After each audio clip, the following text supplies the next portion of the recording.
Good afternoon. I'm here to talk about my current research project, and my work lies at the intersection of marketing theory, sustainability, and agriculture.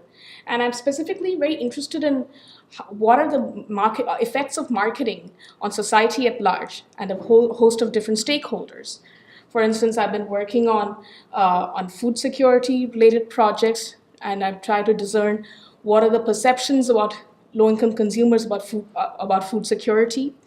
And I've also been working in industrial marketing alongside, and I've tried to see what farmers perceive about different technological applications.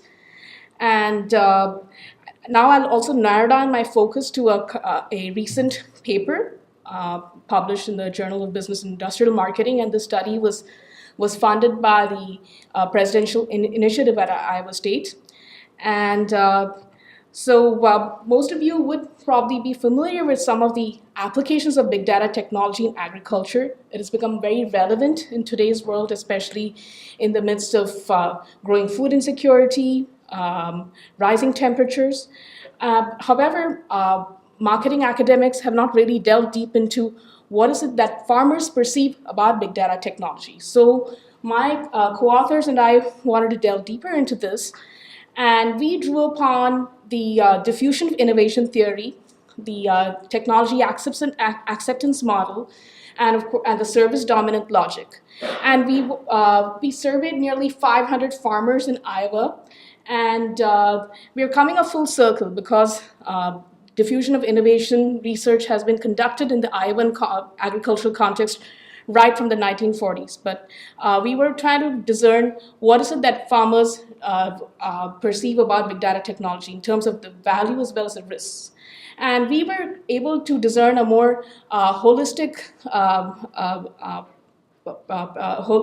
overview of perceived value. So farmers not only derived economic value from big data technology, but they're also able to find a whole range of sustainability-related applications.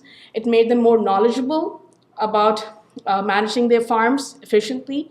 And they also had voiced concerns about certain risks emanating from big data technology. So, for instance, there was this notion that Big Brother was watching them, and that maybe agricultural technology providers will have more information about their farming operations than they have.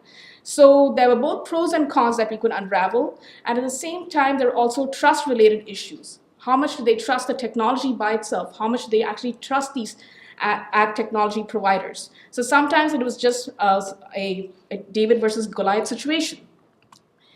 And of course, as a marketing researcher, I'm more concerned about the managerial implications of my study.